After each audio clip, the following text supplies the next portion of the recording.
I clearly remember the first time I received a strange message. It was a gray Tuesday, one of those dull days when the routine envelops you and drags you along without you even noticing. I was at the office, reviewing documents I had already read a million times when my phone vibrated on the desk. The name of an unknown number flashed on the screen. Reluctantly, I unlocked it, expecting to find another message from a marketing company, or perhaps an error from someone who had dialed the wrong number. However, what I read left me paralyzed. Do you remember the treehouse where you used to hide when you played hide and seek with your cousin?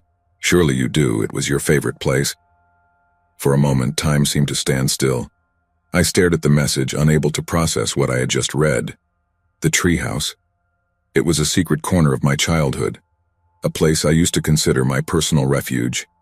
My parents built it in the backyard when I was 6, and I spent hours there, hiding from the world, dreaming of adventures that only existed in my imagination. It was such a special place for me that I rarely shared it with others, except for my cousin, who visited us every summer. But even she never truly understood what that place meant to me. I quickly closed the message, convinced it was a mistake. I thought about deleting the number, blocking it, forgetting the incident, and moving on with my day. However, a sense of unease settled in my mind, a strange feeling of vulnerability that I couldn't shake off. Who could know something so personal? I shook my head, telling myself it must have been a coincidence, that there had to be a logical explanation behind all this. Days passed, and slowly the message began to fade from my memory, like a strange dream that makes no sense when you wake up. But just as I was beginning to let it go, another message arrived. This time it was a Friday night. I was alone in my apartment watching a movie to pass the time. The movie wasn't particularly exciting, but it helped me disconnect after an exhausting week. Suddenly my phone vibrated again. Do you still have that porcelain doll with the blue dress? The one your grandmother gave you before she died? It always scared you a little, didn't it? The air seemed to grow dense around me. The porcelain doll. The image of that peculiar object immediately came to mind. My grandmother had given it to me when I was 7, just before her health began to deteriorate. It was a beautiful doll, with a blue silk dress and a delicately painted face. But there was something in its eyes, in that cold and expressionless look, that always disturbed me. I had stored it in a box at the back of a closet, as if trying to bury with it the painful memories of losing my grandmother. No one knew what that doll meant to me. It was such an intimate, deeply personal memory that I had never shared it with anyone. How could someone know such a specific detail about my life? Fear began to take hold of me. This time I couldn't ignore the message. I started to go over my mind, desperately searching for a rational explanation, but every attempt at logic met a wall of uncertainty. I began to feel that someone was watching me, not just in the present, but that they somehow always had been. The feeling of being watched became an obsession, something I couldn't shake off no matter how hard I tried. I started to suspect everyone and everything. Could it be an acquaintance, someone with whom I had once shared details of my life without realizing it? Or was it someone who had been much closer than I imagined? I decided not to talk to anyone about it, not yet. I feared they would think I was exaggerating, or worse, that I had lost my mind. But the weight of the messages began to become unbearable. I found myself constantly checking my phone, anticipating the next message, knowing there was nothing I could do to stop it. And as I expected, the next one arrived within days. It was a Sunday, a day that had started quietly, with a coffee in hand and a book on my lap. I was beginning to relax when my phone vibrated. I picked it up, already feeling the knot of anxiety forming in my stomach. That time you fell in the pool and almost drowned. If it weren't for me, you wouldn't be here to read this. I froze. That was the first time I really felt panic take over me. That incident. I was 5 when it happened. I remember running through the backyard, pretending to be an explorer in the jungle, when I tripped and fell into the pool. The water enveloped me, cold and suffocating, and fear paralyzed me. I didn't know how to swim, and desperation overtook me as I struggled to stay afloat. My parents weren't nearby. They were busy with their guests, and no one else was in sight. I was sure I was going to die, but someone had saved me. Someone pulled me out of the water before it was too late. That someone was my godfather, Miguel. We never talked about that day. It was one of those family secrets that were simply left in the past, as if ignoring it could make it disappear. But there it was, on my phone screen, a chilling reminder of something only Miguel and I knew. The pieces started to fall into place in my mind, but I didn't want to believe it. I couldn't. Miguel had been a father figure to me, someone I trusted implicitly. Could he be behind all of this? The idea seemed as absurd as it was terrifying. But the evidence was there, and I couldn't ignore it. I decided to distance myself from him, making up excuses not to see him, not to attend family gatherings where he might be present. The paranoia grew in me like a cancer, consuming my thoughts until every look, every word from the people around me became a suspicion. I started taking notes, compiling every message, every detail that could be relevant. I felt like I was being drawn into a web of intrigues and lies, and I didn't know how to escape it. Finally, I reached a point where I couldn't take it anymore. I took all the information to the police, hoping they could help me uncover the truth. The officers took my report seriously, especially when I showed them the messages that revealed such personal details. However, the investigation was slow, and although they suspected Miguel, they didn't have enough evidence to formally accuse him. My parents found out what was happening, and although at first they couldn't believe that Miguel could be responsible, they began investigating on their own. They went through my phone, read the messages, and slowly, the truth started to come to light. It was as if a veil had been lifted, revealing a reality that everyone preferred to ignore. When they finally confronted Miguel, he denied everything. His reaction was one of disbelief and pain, as if he couldn't understand why he was being accused of something so horrible. He swore he loved me like a daughter, that he would never hurt me, and for a moment even I wanted to believe him. But the messages didn't lie. The words on those screens were as real as the fear I had felt for months. There was no way to ignore what was happening. In the end, there was no confession. Miguel stood firm in his denial, and although the police couldn't proceed with a solid case, the damage was done. The relationship between my family and him was irreparably broken, a rift that would never close. My godfather, the man who had once been my hero, became the dark shadow that tried to destroy me. This experience left me scarred forever. Not just because of the terror I lived through, but because of the loss of trust in the people I once considered close. Sometimes I still wonder if it was all real, if my mind, under the weight of fear, began creating monsters where there were none. But those messages, those I will never forget. Even now, in the darkest nights when silence takes over everything, I feel the vibration of my phone and the fear returns. I have never received another message like that, but the possibility is always there, lurking in the deepest corners of my mind. Miguel's shadow remains not as the man I knew, but as the monster I created from fear and betrayal.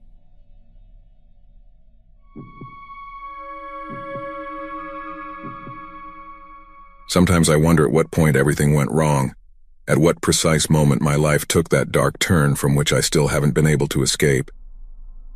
Maybe it was on the first date, when I saw her smile and felt I had found someone special. Or perhaps it was much earlier, in that brief exchange of glances at the cafe, when we were still two strangers exploring the possibility of something new. I never imagined that a casual outing with a woman who attracted me could become the nightmare that still haunts me. And here I am years later, trapped in a web of fear and paranoia that I haven't been able to unravel. I met her on a warm summer afternoon, one of those days when Buenos Aires seems friendlier than usual. I was in a downtown cafe, one of my favorite places to disconnect from the city's bustle. I had a habit of going there at the end of the workday, ordering a cortado coffee, and enjoying a moment of peace before returning to my apartment. That afternoon, however, something was different. I sensed a presence before seeing her. A woman had sat at the table next to mine. Her name, as I would later discover, was Luciana. From the first moment, Luciana seemed enchanting to me. She had that mix of confidence and mystery that is irresistible. When our eyes met, it was as if there was a spark, an instant connection that captivated me. We soon struck up a conversation.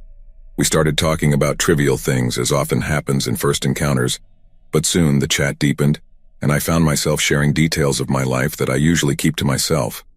She had a way of listening, of looking at me, that made me feel understood, as if we had known each other forever. The conversation flowed so naturally that when we said goodbye, we agreed to see each other again. I felt excited, as if I were at the beginning of something important. I didn't know then that this excitement would turn into one of the gravest mistakes of my life. We started going out regularly. At first, everything seemed perfect.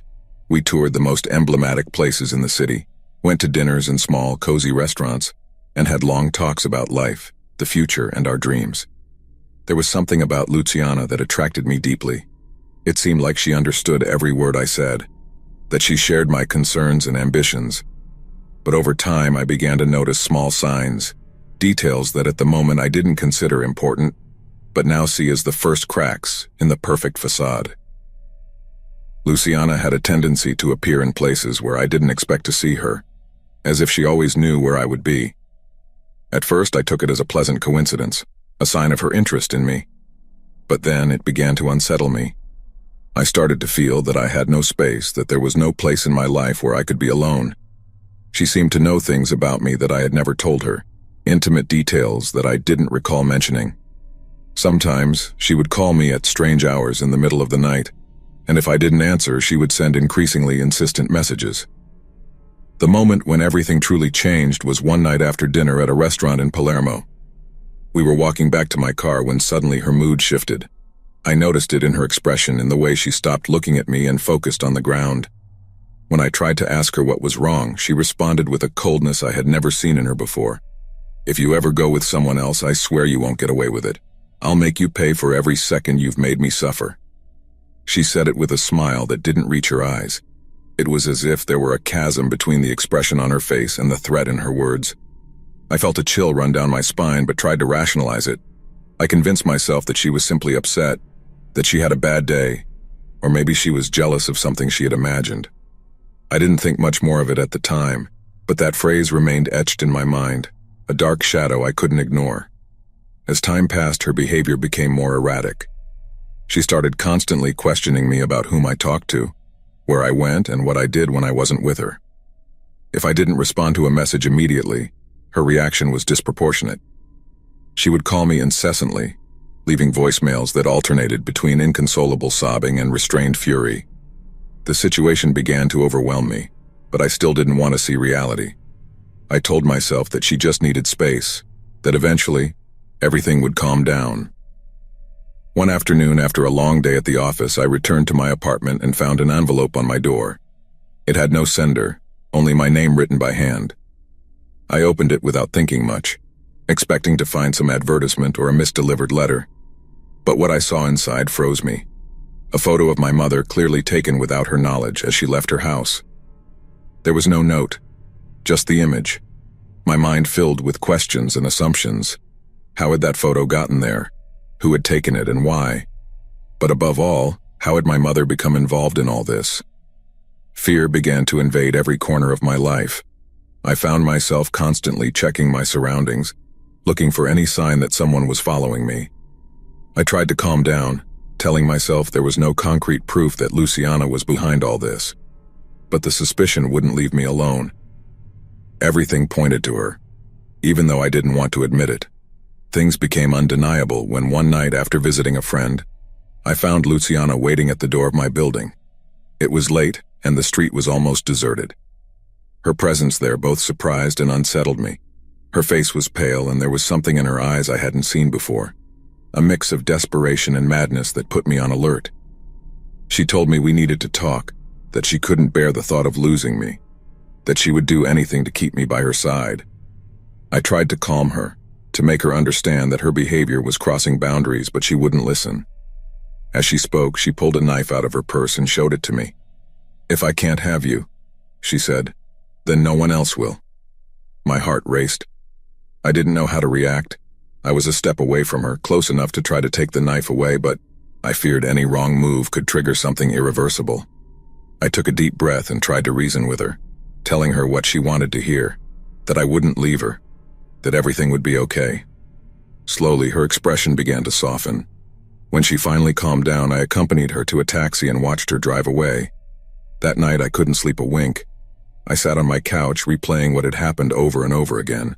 I knew I had to do something, but I was trapped between fear and uncertainty. I didn't want to provoke a violent reaction, but I couldn't ignore what had happened. The next day, Luciana sent me a message apologizing. She said she didn't know what had happened to her, that she loved me and would do anything to fix things. I didn't respond. I had already decided to cut all contact with her as discreetly as possible. But Luciana didn't accept the breakup. At first, she tried to talk to me, sending messages and calling me at all hours. When I didn't respond, she escalated. I started finding gifts at my doorstep, at my office, even at the gym I went to. At first, they were harmless things. Flowers, chocolates, little notes asking for forgiveness. But soon, the gifts became more disturbing. One day, I found a box in my mailbox. Inside was a pair of women's underwear and a note that said, "You forgot this at my house. Don't worry, I'm returning it to you." Then came other things, increasingly strange. Used feminine hygiene products, locks of hair, photos of me clearly taken from a distance. My fear turned into paranoia. I felt like I couldn't escape, that I was being constantly watched, and that any misstep could trigger something worse. That's when I knew I had to go to the police. I gathered all the evidence I had, the messages, the photos, the gifts, and went to the nearest station. But when I tried to explain what was happening, they looked at me with skepticism. The officer who took my statement seemed more interested in his coffee than in what I was telling him. He told me that what I had was a scorned ex, that it wasn't grounds for a complaint, that I should calm down and wait for it to blow over. I left the station feeling more vulnerable than ever. From there, things only got worse. Luciana began appearing in places where she knew I would be. Once I found her waiting for me in my workplace parking lot, another time at my mother's doorstep. I felt like I no longer had control over my life, that I was being slowly cornered. Every time I saw her, her gaze was more intense, more desperate. She told me that if I didn't come back to her, something terrible would happen. She tried to kidnap me twice. The first time was on the street as I walked to my car after a long workday. It was dark, and there weren't many people around. Suddenly, I felt someone grab my arm. I turned quickly and saw Luciana with a deranged expression on her face. I tried to break free, but she held me tightly, pulling me toward her car. I screamed, struggled, and luckily a group of people appeared around the corner. Luciana immediately let me go and ran away. I stood there trembling, trying to understand what had just happened. The second time was even more terrifying. I managed to convince her that we could talk in my car, thinking I could calm her down and make her leave. But as soon as I got into the car, she locked the doors and looked at me with an expression that chilled my blood. "We're going to talk," she said, pulling a knife from her purse. There was no escape. I was trapped in that confined space with a woman who had nothing to lose. I had to physically fight her to get out of the car and flee. It was a desperate struggle in which I felt my life was at stake. Finally, I managed to open the door and run, leaving everything behind. I ran until I couldn't anymore, until my body gave out. I stopped at a corner, gasping, my heart pounding frantically. I didn't know what to do, where to go. I just wanted to disappear. But the worst was when she tried to harm my mother. One night while I was at my apartment, I received a call from my mother, scared. Someone had tried to break into her house. Fortunately, the neighbors had called the police and nothing more had happened. But when she described the person she had seen in her yard, I knew immediately it was Luciana. I went back to the police station more desperate than ever, but again, they didn't take me seriously. They told me that without proof they couldn't do anything, that maybe my mother was confused. I left there certain that I was alone in this, that no one was going to help me. Since then, I've tried to continue with my life as best I can, but Luciana remains a constant presence in my existence. Despite changing my number, moving to another neighborhood, doing everything possible to disappear from her radar, I still receive messages from unknown numbers. Every so often, a letter arrives in my mailbox without a sender, with words reminding me that she's still there, watching, waiting. And the gifts have never stopped. I still don't understand how everything unraveled so quickly. Sometimes I wonder if I could have done something differently, if I could have seen the signs before everything spiraled out of control. But the truth is, I'll never know. All I have left is the certainty that my life will never be the same. Luciana's shadows keep lurking. And although I try to stay calm, the fear remains latent, always ready to surface with the next letter, the next message, the next gift. And so I continue living, day by day, in a kind of invisible prison, where the fear of what Luciana might do keeps me in constant alert. My friends tell me I need to move on, that she will eventually get tired, that her obsession will fade over time. But I'm not so sure. I feel like Luciana is like a shadow that has clung to me, and I don't know if I'll ever be able to rid myself of her.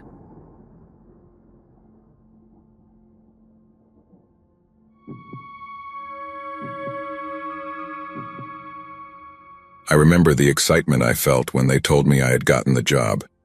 It was a unique opportunity, a step forward in my career, and I couldn't wait to start. The office was downtown, in a modern, bright building. From the first day, everything seemed perfect. The atmosphere was professional, my colleagues were friendly, and my boss, Mr. Ramirez, seemed to be a compassionate and respectful leader.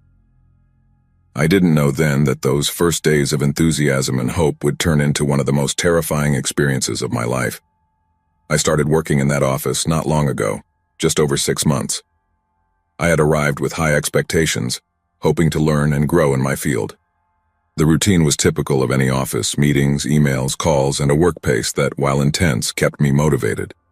Mr. Ramirez, my direct boss, showed himself from day one as a figure of authority who inspired respect.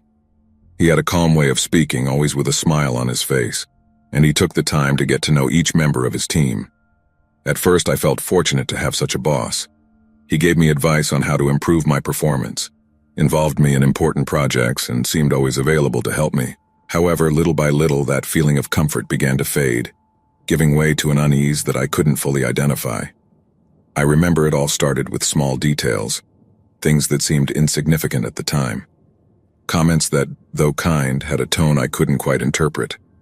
He would say things like, "Paula, you look great today," or "That color suits you perfectly," always with a smile that seemed too intense, too personal. At first, I took them as simple compliments, a way to motivate me, but over time, those comments became more frequent and more uncomfortable. One day, after an especially long meeting, Mr. Ramirez asked me to stay behind for a moment. I thought he wanted to talk about a project, but instead he commented that he had noticed how well I was performing at work and wanted me to know that I had his full support. Although his words were seemingly innocuous, there was something in his tone that made me nervous. I didn't know how to react, so I simply thanked him and left the office, feeling a slight tightness in my chest. Over time, my boss's comments and gestures became more invasive. He started finding excuses to stay alone with me after working hours, saying he needed my help with reports or that there was something urgent to discuss. He would ask me to join him for lunch, saying it was to talk about work, but during those meals his questions became increasingly personal. He wanted to know if I had a partner, what I did in my free time, if I went out much at night. Each time he asked me one of those questions, I felt growing discomfort, but I didn't know how to reject him without seeming rude or worse, jeopardizing my position at the company. I tried to keep my answers short, steer the conversation back to work, but he always found a way to bring it back to personal matters. I began to feel trapped, as if I couldn't escape his constant attention. I remember one particular afternoon when he asked me to help him review some documents in his office. It was late, almost everyone had left, and I was tired, but I reluctantly agreed. As we were going over the papers, I noticed he was getting closer than necessary until his arm brushed against mine. I discreetly pulled away, trying to maintain composure, but then he placed his hand on mine and left it there, for a few seconds that felt like an eternity. My heart started pounding, and all I could do was pretend I needed to go to the bathroom. I got up quickly, using the excuse that I needed a moment, and locked myself in the bathroom. I looked at myself in the mirror, trying to calm down. I didn't know how to handle the situation, but one thing was clear. I couldn't keep ignoring what was happening. I decided that the next day I would talk to him, make it clear that his behavior was making me uncomfortable and that he needed to respect my space. But when the time came to confront the situation, I lacked the courage. He was my boss, the person who had power over my career, and I feared that if I spoke up, I would lose my job. So I continued on, trying to keep my distance, avoiding being alone with him, and hoping that eventually he would understand that I wasn't interested in that kind of relationship. However, his advances only intensified. He started sending me messages outside of working hours, sometimes late at night, asking how I was, what I was doing, if I wanted to go out for a drink. When I didn't respond, his behavior at the office the next day would become colder, more distant, only to return to being friendly and flattering after a while. It was a cycle that was mentally exhausting me. One morning, I found a bouquet of flowers on my desk. There was no card, but I knew who had sent them. That was the straw that broke the camel's back. I knew I couldn't keep letting this continue, so I decided I would speak with human resources. I knew it was risky, that it could have repercussions, but I couldn't take it anymore. I was living in a constant state of anxiety, fearing what he might do next. I made the appointment with Human Resources for that very day, but I didn't get there in time. That afternoon, while I was working at my desk, Mr. Ramirez approached and asked me to come to his office. Something in his tone made me hesitate, but I had no choice but to follow him. When I entered his office, he closed the door behind me, something he never did, and my heart started to race. He asked me to sit down, but I didn't.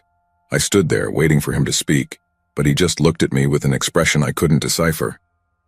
Finally, he got up from his chair and walked toward me, stopping just a few inches away. I felt his breath on my face, and a sense of panic washed over me. I tried to step back, but he grabbed my arm with a strength I hadn't anticipated. "Paula, you don't have to make this so difficult," he said, his voice softer than I had expected.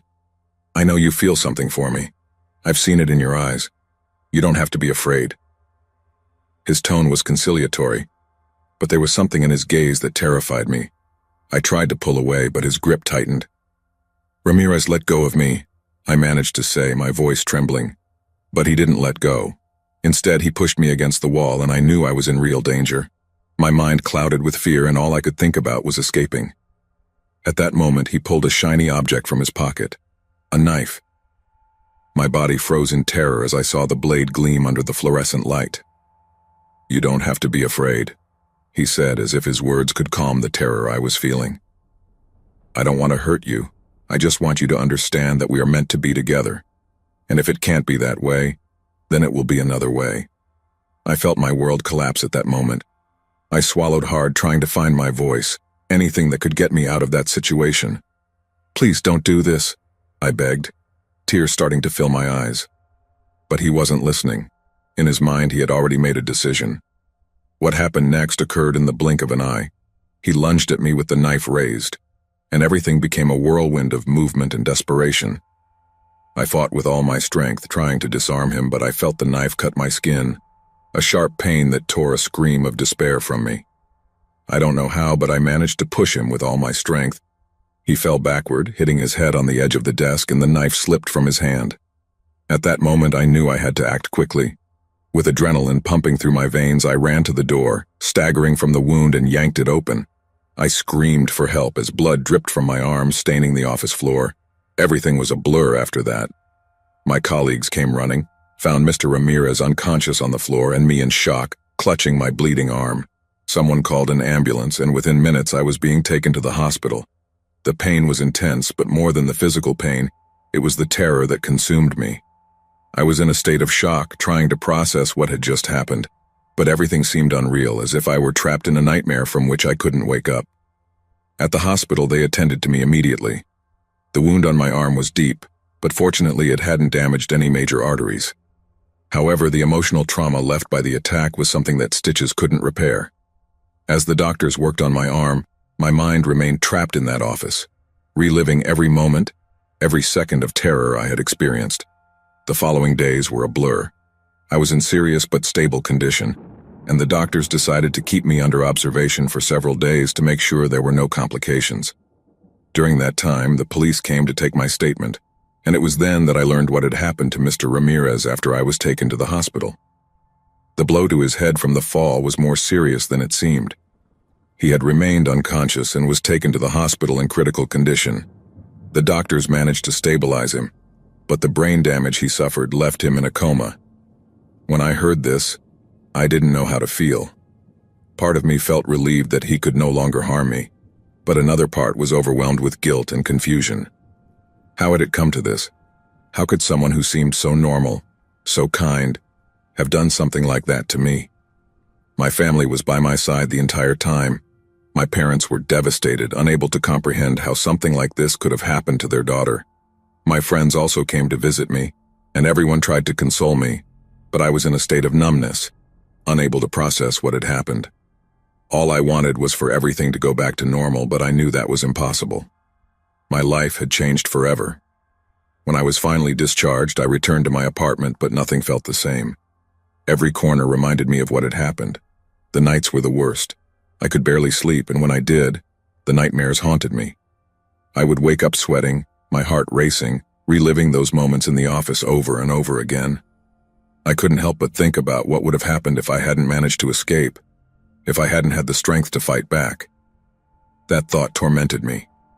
The company granted me some time off, but I knew I couldn't go back there. Just the idea of returning to that place filled me with unbearable anxiety.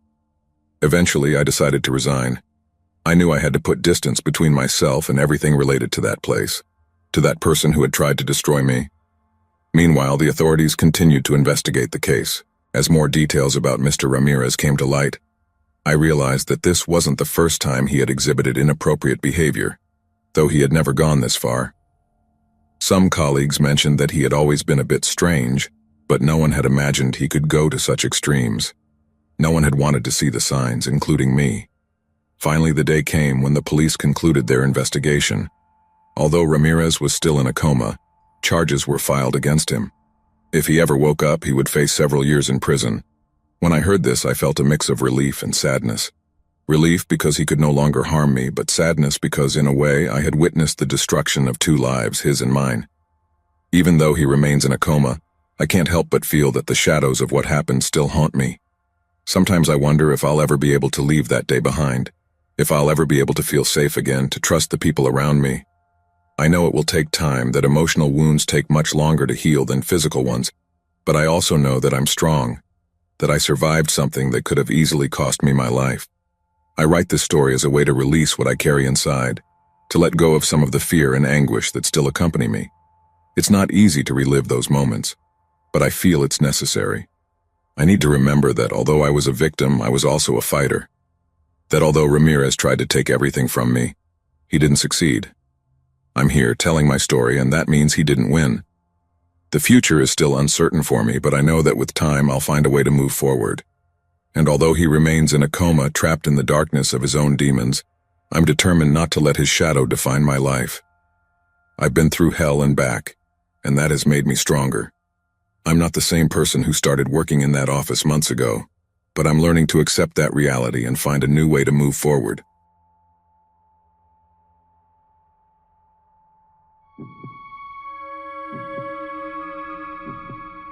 Just a few months ago, I started working at my new job. The excitement of being selected for an administrative position filled me with hope and enthusiasm. Since I was a child, I had always dreamed of being independent, of having a career that would allow me to grow and prove to myself what I was capable of. My family was proud of me. I was finally going to be able to move forward, to become the woman I had always wanted to be. The job seemed perfect. The office was located in one of those medium-sized, quiet, and lively cities in the heart of the United States. It wasn't a big city, but it wasn't a small town either, and that made me feel comfortable. During the first few weeks, everything seemed to be going smoothly. My coworkers welcomed me kindly, taught me the basics, and little by little I adapted to the routine. Mr. Castillo, my boss, seemed like a pleasant man, someone who knew what he was doing and maintained a professional attitude at all times. He was a man in his 50s, gray-haired and always well-dressed. In every meeting or conversation we had, he showed interest in my progress, which I interpreted as a sign of support and a desire to help me grow in the company. However, as the days went by, I began to notice things that unsettled me. They were small details, almost imperceptible, but they made me feel uncomfortable. For example, the way he looked at me during meetings, as if his eyes lingered on me longer than necessary. There were also moments when he would ask me questions that didn't seem to have anything to do with work, as if he was trying to learn more personal aspects of my life. "Do you have a boyfriend?" he asked me one day while we were reviewing some reports. I laughed nervously and answered with a simple no, trying to change the subject quickly. But he insisted, asking if I went out much or if I had plans for the weekend. I tried to downplay it, telling myself that maybe he was just being friendly, trying to get to know his new employee better. But the small discomforts began to pile up. One day, while I was in the office, I noticed that Mr. Castillo always found an excuse to pass by my desk, even if he didn't have a clear reason to do so. Sometimes he would stay there, watching what I was doing, and other times he would ask me questions that seemed more personal than professional. My discomfort grew, but I tried not to show it, thinking that maybe I was just being paranoid. Then, one afternoon, when it was almost time to go home, Mr. Castillo called me into his office. His voice sounded casual, but there was something in his tone that made me nervous. I entered his office, and he motioned for me to sit down. On his desk was a series of documents that apparently needed urgent review. He explained that an unexpected business trip had come up and that he needed me to accompany him. The trip would be to the city where my parents lived, which surprised me, as I hadn't heard anything about the trip before. "It's a great opportunity for you, Ambar," he said with a smile that didn't reach his eyes. "You'll be able to see how we handle business outside of the main office and learn firsthand how things work at the branch." His words sounded reasonable, but I couldn't shake the feeling that something wasn't right. The trip was organized so suddenly, and the fact that it was to the city where my parents lived seemed too big a coincidence. I tried to suggest that maybe someone else should go in my place, a colleague with more experience, but Mr. Castillo was firm. "I trust you, Ambar," he said, looking at me intently. "This is an important step in your career." I had no choice but to accept. After all, I had only been at the job for a few weeks and didn't want to risk my position. I thought that maybe I was overreacting, that it was just a business trip and everything would be fine. The next morning I got up early with a sense of unease that I couldn't shake. I quickly packed my things and headed to the place where we were to meet. Mr. Castillo was waiting for me in his car, a luxurious black sedan. He greeted me with a smile and helped me load my suitcase into the trunk. "We have a long day ahead," he commented as we got into the car. I tried to respond with a smile, but my nerves were evident. The trip began quietly. The first few hours passed in silence, with only the sound of the engine and soft music in the background. But then, Mr. Castillo started talking, asking me questions that felt increasingly invasive. He wanted to know more about my personal life, my past relationships, my hobbies. Although I tried to keep the conversation focused on work, he always managed to steer the topic back to something more personal. I felt like I was being studied, as if every answer I gave was being evaluated in some way. The discomfort grew as we approached my parents' city. Instead of heading to the company's branch, Mr. Castillo drove me to a small motel on the outskirts of town. It was a modest place, with a flickering neon sign. "We'll rest here tonight," he said as he parked the car. "We have an important meeting tomorrow and I need to be fresh." I felt a knot in my stomach. The place seemed gloomy and the idea of staying there with him terrified me. "Wouldn't it be better to go straight to the branch?" I asked, trying to sound casual. But he shook his head, saying it was better to rest first. We entered the motel and the receptionist, an older man with a tired expression, handed us the key to a room. "It's a double room," Mr. Castillo commented as he handed me the key. "It will be easier to coordinate in the morning." My hands trembled slightly as I took the key. I couldn't believe what I was hearing. A double room? I tried to stay calm, but my mind was racing in 1,000 directions.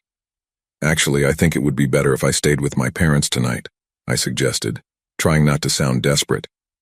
They live nearby, and I could take the opportunity to see them. But Mr. Castillo insisted, saying it would be a waste of time to go back and forth and that it was better for me to stay at the motel. When I finally reached the room, I slammed the door behind me and made sure to lock it and put on the chain. My heart was racing and I felt trapped. The room was small, with 2 single beds and a window overlooking the parking lot. The wallpaper was faded, and the ceiling light flickered slightly. I sat on the bed trying to calm down, but every little sound made me jump. The night dragged on slowly. I couldn't sleep. Every time I closed my eyes, I imagined Mr. Castillo trying to enter my room. Paranoia consumed me, and I started to wonder if I was being irrational, if maybe all of this was just a product of my imagination. But I couldn't ignore the feeling of danger that enveloped me. At midnight, when the silence was complete, I heard a noise outside my door. It was a faint sound, as if someone was trying to open the door carefully. My heart stopped for a moment. I got up from the bed and tiptoed to the door, holding my breath. I looked through the peephole and I saw him. There he was, Mr. Castillo, standing in front of the door, his hand on the doorknob. For a moment I thought he would try to open it, but then, as if he sensed my gaze, he slowly stepped back and left. I returned to the bed, trembling. I grabbed my cell phone and, with clumsy hands, called my father. When he answered, my voice broke. I told him everything, from how Mr. Castillo had taken me to the motel to how I had seen him trying to enter my room. My father was furious. He told me to stay calm, that he would come to get me immediately. The minutes dragged by, each one longer than the last. Every little sound in the hallway made me jump, and I wondered if Mr. Castillo would try to come back in. When I finally heard the sound of a car approaching, I looked out the window. I saw my father's car, and a wave of relief washed over me. However, just as I was about to leave the room, I heard the sound at the door again, louder this time. I knew it was him. There was no doubt. The sound of my father's hurried footsteps echoed in the hallway. I heard his furious voice yelling at Mr. Castillo to get away from my door. I ran out of the room and threw myself into my father's arms. Mr. Castillo looked at me with a mixture of surprise and anger. He tried to make excuses, mumbling something about a misunderstanding, but my father didn't want to hear it. I left that place without looking back. The next morning I submitted my resignation. There was no explanation from the company, and I didn't want to investigate further. My only priority was to put distance between that man and me. Since then, every time I think about what could have happened, a chill runs down my spine. Sometimes I wonder what would have happened if I hadn't called my father, if I had stayed silent and let fear paralyze me. Now I'm looking for a new job, hoping to find a place where I feel safe and valued. But one thing is certain. I will never forget that night and the lesson I learned. Trust is not given lightly, and my instinct is my best protector.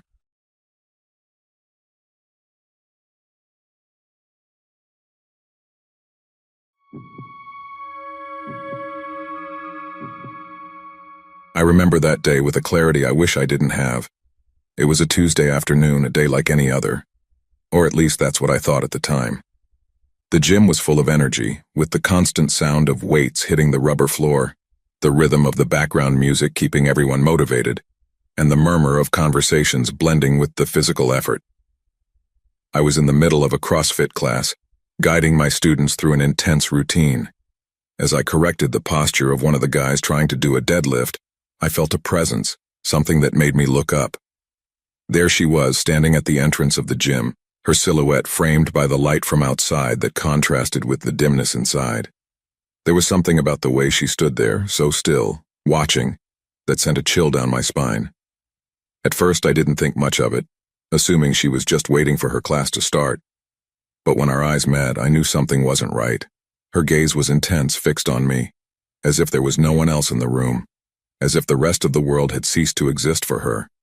She was one of my regular students. She always arrived early, making sure she was in the front row, the first on the list, the first in everything. At first I took it as enthusiasm, as a desire to improve and make the most of every class. But over time her behavior began to unsettle me. It wasn't just her punctuality, but that gaze that never left me. Wherever I went, she was there, her eyes following me with an intensity that became hard to ignore. The first few weeks didn't seem alarming. I thought maybe she was just a fitness enthusiast, someone who simply admired my work as a trainer. After all, in a gym environment, it's common for students to develop a certain attachment to their instructors, seeing them as figures of authority and guidance. However, her actions began to go beyond what could be considered normal admiration. After each class, when everyone else started to leave, she stayed behind. "I just want to do a few extra reps," she'd say, with a smile that didn't reach her eyes. At first it didn't bother me. I thought it was an opportunity to help her improve her technique, something any trainer would do for their most dedicated students. But soon, I realized she wasn't there just to train. She started talking to me, first about exercises, then about more personal topics. She wanted to know more about my life, what I did outside the gym, my likes and hobbies. Her questions became increasingly intimate, and although I tried to maintain a professional distance, her insistence made me uncomfortable. Then, the incidents with the other female students began. At first, they were just small frictions, passive-aggressive comments about their techniques or bodies. But little by little, those frictions turned into something more physical. An accidental kick during a partner exercise, a shove while everyone was running to the next station in the circuit. The other girls started complaining. Some even showed me the bruises that had appeared on their bodies after the classes. I remember one of them, a girl named Lisa, who approached me one afternoon after class. "Iker, I need to talk to you," she said, her voice trembling slightly. She showed me her arm where a dark bruise was starting to form. This happened during the partner exercise. She pushed me too hard, and I don't think it was an accident. That was the moment I started to genuinely worry. I tried talking to her about it, suggesting that maybe she was being a little too rough with her classmates, but she always denied everything, with that look of confusion and false innocence that made me start doubting my own perceptions. Me? Hurt someone? Never, Iker. I don't know what you're talking about. I just want to train and get better. If someone got hurt, I assure you it wasn't my intention. The following weeks were a constant test of my patience and sanity. Every class became a challenge, not just because of the physical effort it demanded, but because of the tension I felt being near her. I started to notice how her behavior became more possessive, how she made sure to always be the first to arrive and the last to leave. If I talked to any other student, she would appear as if by magic, interrupting the conversation, finding some excuse to speak to me, always with that sweet tone that now seemed full of venom to me. Things got worse when she started sending me messages outside of class hours. At first they were emails, initially innocuous about training topics, but then they started becoming more personal. "I'm worried about you, Iker. You don't seem like yourself lately. You know you can count on me for anything you need," said one of the messages. Another, however, made my stomach knot. "I think we should spend more time together outside of class. We can talk about what's bothering you in private. I'm here to help you, Iker." I tried to ignore those messages, but the feeling of being watched, of being trapped in a situation that was becoming increasingly untenable, consumed me. I started to dread going to the gym, feeling a constant anxiety in my chest, anticipating the moment when she would make her entrance with that gaze that chilled my blood. The climax came on a summer afternoon when the gym was especially crowded. It was one of those hot days when the air feels denser, heavier. We were in the middle of an exhausting circuit and all the students were focused on their exercises. Suddenly I heard a scream. I turned my head just in time to see her push one of the girls with such force that she fell, twisting her ankle in the process. I ran over to them trying to understand what had happened, but the situation had already spiraled out of control. She was on top of the fallen girl, yelling at her to get out of the way, that she had no right to be there, that this was her place. The other students had stopped, watching the scene with expressions of shock and fear. I tried to separate them, but she wouldn't stop. Her rage was palpable, her voice rising higher and higher, filled with accusations and jealousy. It was at that moment that I realized the situation had reached a point of no return. I pulled her out of the gym, trying to calm her down, but she kept talking, repeating over and over that I was hers, that no one else had the right to get close to me. Her words made my stomach turn, made me feel trapped, as if I were in a nightmare I couldn't wake up from. Finally, the day came that changed everything, the day that sealed both of our fates in a way I could never have anticipated. It was a morning like any other, one of those when I arrive early to prepare the gym before the students get there.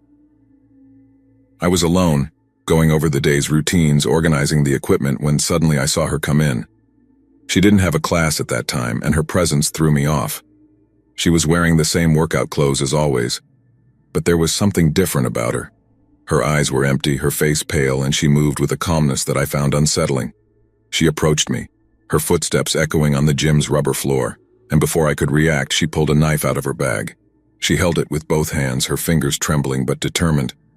Her gaze, that gaze I had felt on me so many times, was filled with a determination that terrified me.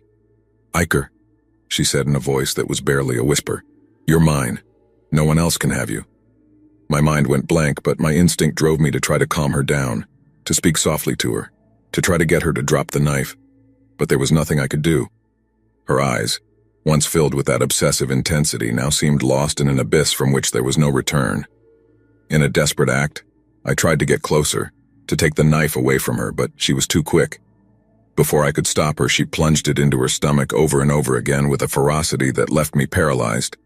Her body fell to the ground, and a scream that still echoes in my nightmares, escaped her lips. I called an ambulance, my hands trembling so much that I could barely dial the number. But it was already too late. She died right there in the middle of the gym, the place that had been her sanctuary, and mine. The trauma of that day stays with me, like a shadow that never leaves. Every time I walk into the gym, I can see her there, her lifeless body on the floor, her empty gaze fixed on me. Sometimes when the gym is empty and the silence becomes oppressive, I can almost hear her words whispering from some dark corner of my mind. "You're mine. I've tried to move on, to get back to my life. But the memory of what happened never leaves me. The guilt, the fear, the horror of what I lived through, all of that has become a burden I carry with me everywhere. Some nights, when sleep eludes me, I wonder if I could have done something different, if in some way I could have prevented what happened. But I know that some things are beyond our control, and the only thing left for me is to live with the scars of a past I will never be able to forget.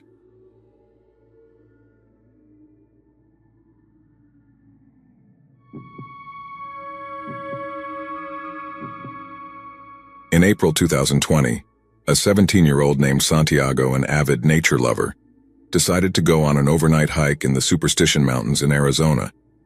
The mountain's name has several supposed origins, but the generally accepted one is that people fear the Superstition Mountains because of all the mysterious deaths that have occurred there. And so, because people avoided these mountains out of fear of a mysterious death, they became known as the Superstition Mountains. But Santiago was not superstitious and regularly hiked there, particularly on a 12.5, almost 13-kilometer loop that passed through a canyon. So that night, when he planned to spend the night outside, it would be on that nearly 13-kilometer loop where he would hike 6.5 kilometers to camp and then 6.5 kilometers back. He had planned to do it with a friend, but his friend canceled at the last minute, so Santiago hesitated to go alone but ultimately decided, "It's okay. I'll do it alone because I'm very familiar with this area." The day he was supposed to do this hike, he had planned to arrive early to make the most of the daylight, but due to some unforeseen circumstances, traffic and bad road conditions, he didn't reach the trailhead until 5:45 p.m. that evening.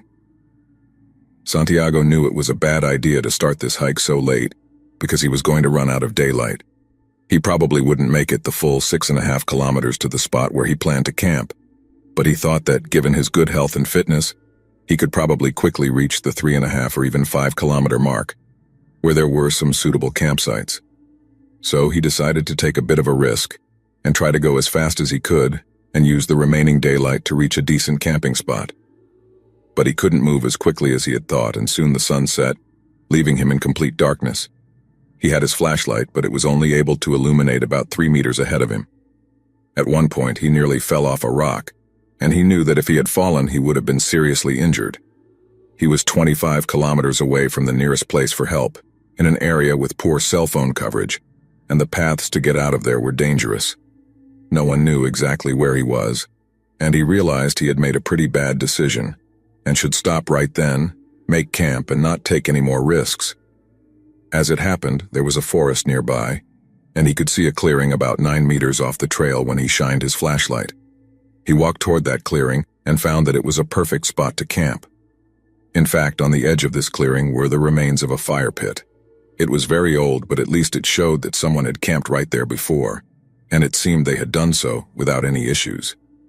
Suddenly he felt pretty smart and quite good about the spot where he was going to spend the night. Now Santiago had intentionally not brought a tent.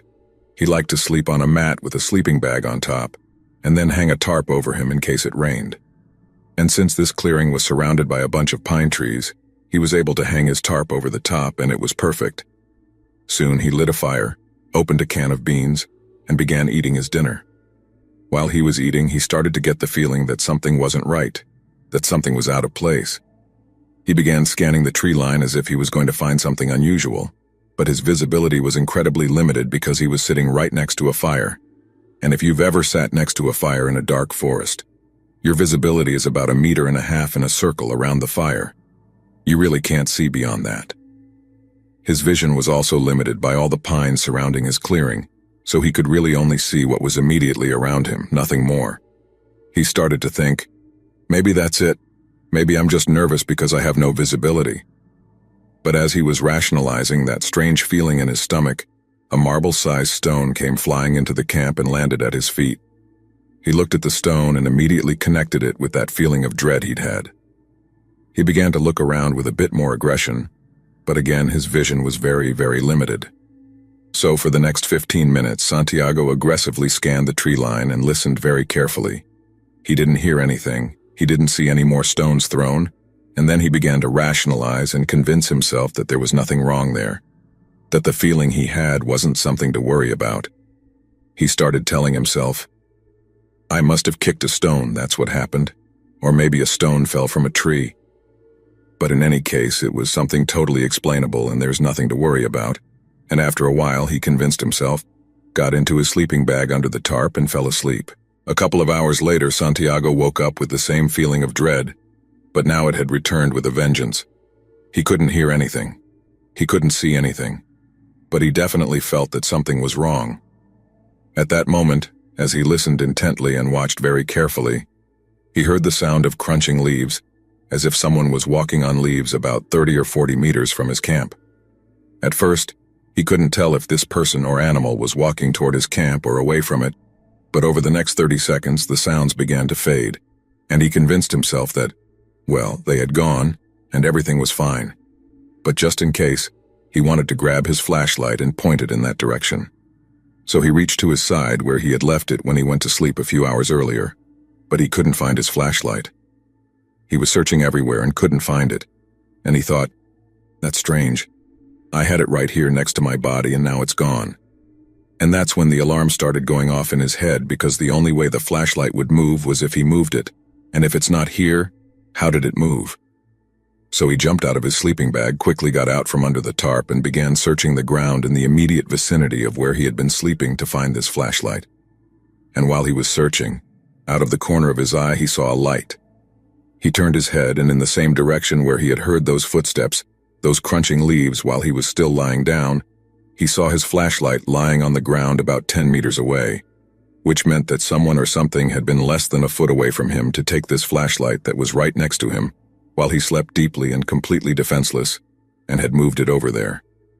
And immediately Santiago thought to himself, that's a trap, they're trying to lure me away from my camp. Suddenly he felt so much fear that he wanted to throw up, but he knew that to survive this situation he needed to stay calm. So he put on his boots, grabbed his knife, and knew he wasn't going to leave that camp. In fact, he was going to build the biggest fire he could. He stoked that fire as much as he could and wasn't going to go near that flashlight for the next several hours. Santiago stood in the center of his camp holding his knife, preparing to face whatever was in the forest. During those hours, he heard footsteps approaching his camp, turning around and walking away. Each time the fire went down, he noticed they would come closer and closer, and when he stoked the fire, they didn't come as close. But around 3 in the morning, he ran out of wood, so unless he went into the forest to get more, he would run out of fire, and he certainly wasn't going to go into the forest. The goal was to avoid the forest because of whatever was out there. So as the fire went out, Santiago mentally prepared himself for whatever happened next, because he knew that with the fire out, that thing would feel comfortable coming all the way up, coming right up to where he was to retrieve the flashlight. Finally, he heard footsteps getting closer, and before that, the closest they had come was about 15 meters away. They were far enough not to feel so close. It was scary, but there was some distance. This time, they came within about 3 meters, but they intentionally stopped behind the densest group of trees so he couldn't see them. It was still dark outside, and he was in that bubble of light near the fire, so he was blind to whatever was on the other side of those trees. But he knew they were there, and they had stopped. And for 2 hours this poor boy stood in the middle of that camp, staring in the direction of whatever was behind the trees. By then, his imagination was probably running wild, thinking about what could be waiting behind those trees, waiting to see what would happen. But in the end, the only thing that happened was that the sun finally came up, and just before it peeked over the horizon, that thing on the other side finally moved. It turned around and ran off, and it didn't come back. When it finally dawned, Santiago didn't run out of there immediately because he still thought it might be a trap. He waited until there was full daylight, then packed up everything he had and practically ran back to the parking lot, got into his car and drove non-stop for 20 miles until he reached a gas station where he could park and calm down. When he got there, he got out of his car, went inside and bought himself a drink. And when he came out, he noticed that someone had written something in the dust on the back window of his car. He walked over and it said, "Did you sleep well?" Santiago is sure that whoever was stalking him at his camp is the same person or group of people who wrote that message on his car. And now Santiago wonders, what would have happened if I had gone to retrieve that flashlight?